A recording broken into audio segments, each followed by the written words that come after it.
ми е вързана тук. Искам да изляза, да видя какво има отвъд. Марийке, пак ли гледаш натам? Балканът е всичко, което ти трябва. Може би има нещо друго, Иван. Марийке, от Балканът няма нищо по-ценно. Знай, че нищо не може да замени нито тебе, нито Балканът. Всеки знае, че в града няма бъдеще. Марийке!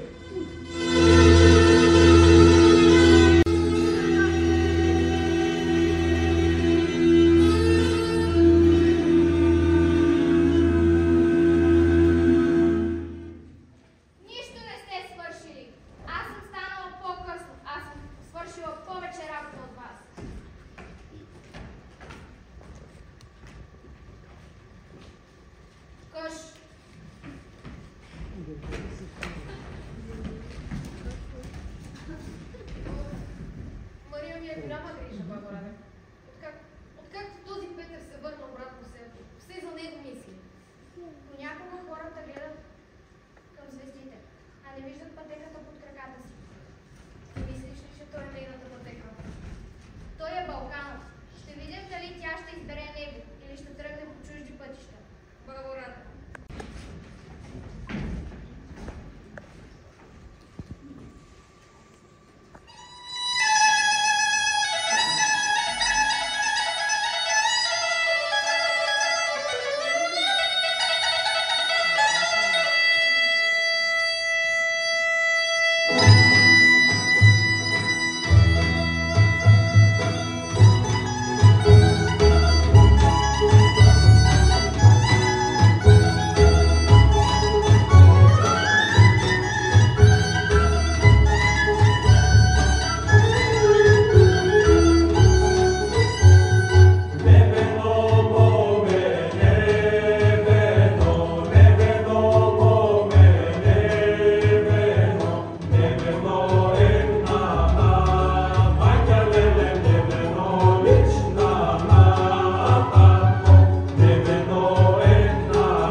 Не, бабо.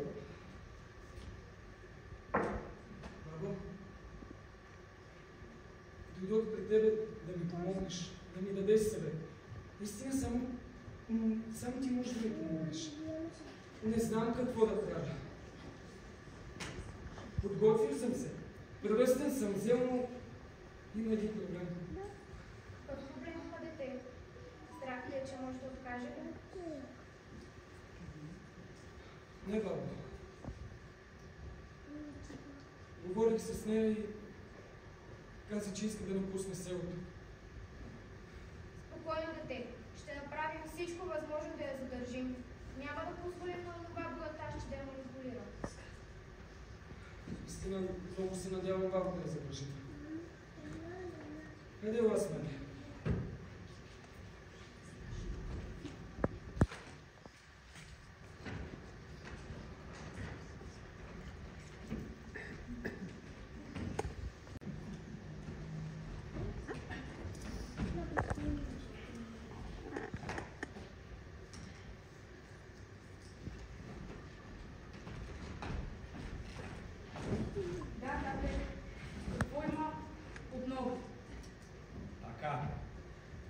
Никакъв Пиетър!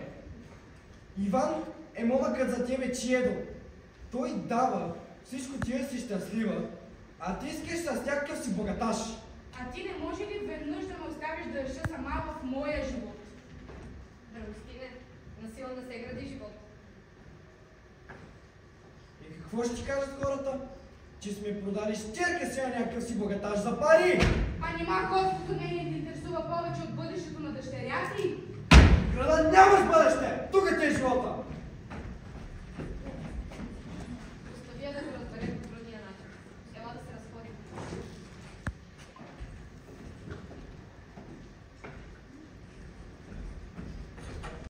Искам да ти видя щастлива. Града ще имаш всичко да се можеш. Петре!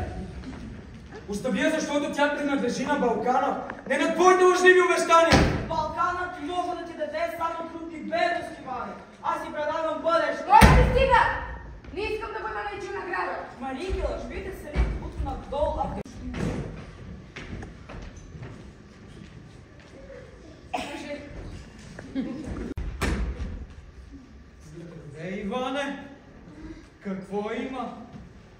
Какво му е толкова важно? Тодоре, моля те, помогни ми. За какво става на въпрос? Мария на Драгостин. Драгостина, Да. Мария. Трябва спешно да я задържим в селото, защото ще й предлагам. Дали ще ми помогнеш? Тодоре! Да, не се тревожи, момчето ми, всичко ще уредим. Но Тодоре! Не се тревожи.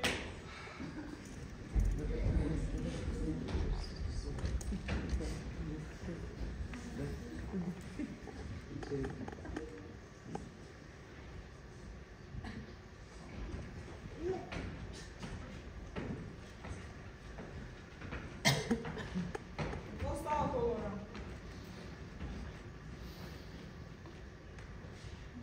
Убеди Мария да тръгнете за града възможно най-скоро. Защо? Какво има? Преди малко разговарях с Иван и той ми каза, че мисли да й предлагам. Моля? Да, за това по възможно най-бързия начин я накарайте да тръгнете от тук. Мерси, че ни каза Тодора. Но не искам.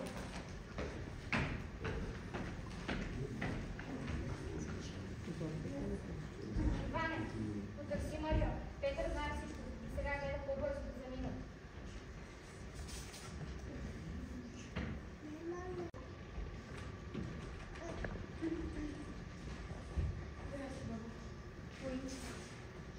бабо, не знам какво да правя.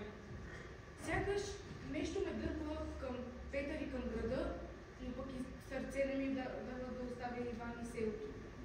Какво да правя? Времето ще покаже за теб. Но помни, любовта не е блясък, а дълбок корен. Благодаря, бабо. Хайде, ние да тръгваме.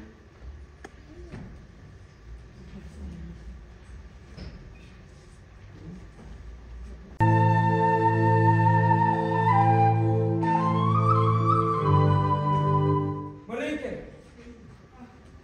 Здрасти, Иване. Какво правиш тук? Марийке, дойдох да ти кажа нещо. Ако наистина искаш да замина за града, аз няма да те спирам. Иване, ние вече сме го решили. Утре се минаваме. Прощавай, Иване. Ще те чакам да се върнеш, Марийке. Ще те чакам.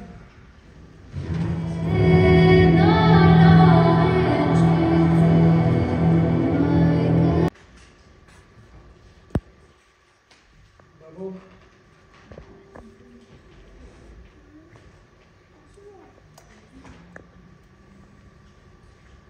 не успях да ви задържа. Далече вече и тук. Соня богаташ! Един Господ знае кога ще се върне. Тя е умно момиче и ще се осъзнае. Градския живот няма да й хареса. Истина, много се надявам, бабо, да се осъзнае. Липсва ми.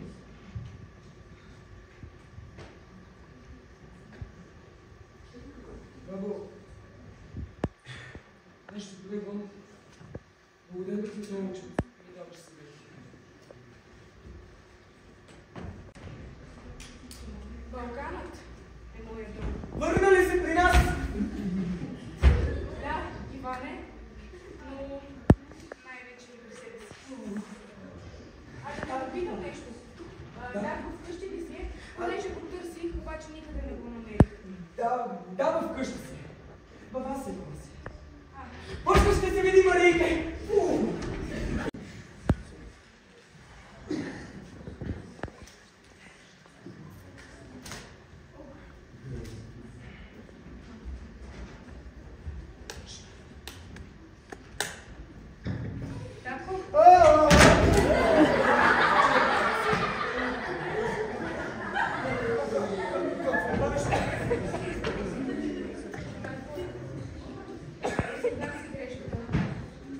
Всъщност, там наистина не беше моя живот и с мама бях поправила. Моля ви, простете ми.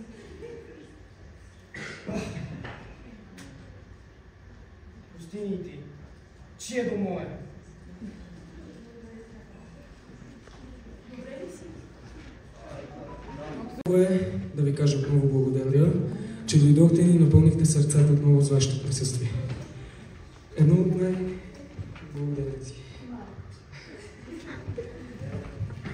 Едно от най-важните неща за нас е вие да бъдете тук и вашите очи да гледат нас, да сте отделили от времето си да присъствате тук. Наистина няма думи, с които може да опишем, когато погледнем ето това нещо. И е вече малко смешно да кажем отново благодаря на госпожа Румяна Парцева, защото за пореден път, ако не е тя, това нещо няма да се случи. Няма да имаме възможността да го направим това всичко и предстоящите ни представления. Искам много силно да поделяме госпожа Румяна Парцева, директор на Института.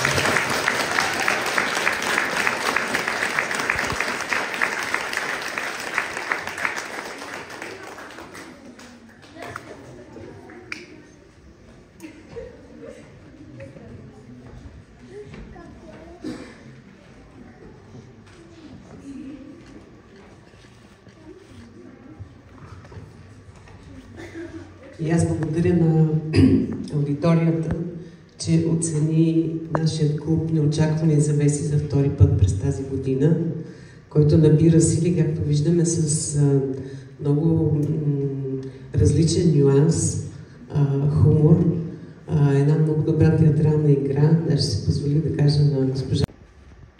Знае, че с теб Балканът е долу.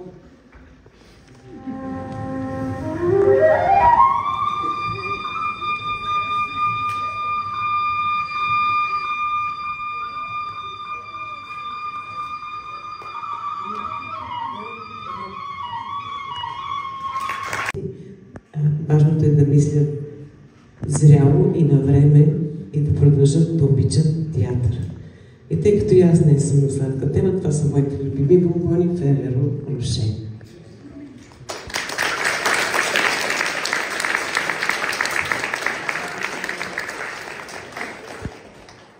И за пореден път отново ще благодарим на още един учител, който е с нас. Който този учител дава всичко възможно от себе и да ни помогне, за да може да направим тия неща. С бурни аплодисменти да посрещнем господин Християн Миланов.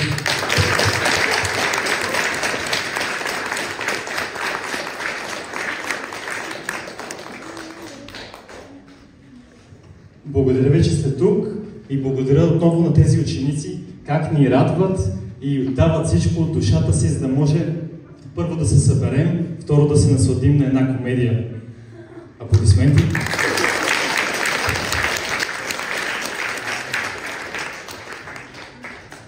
Благодаря ви отново и за следващи представления ви очакваме пак.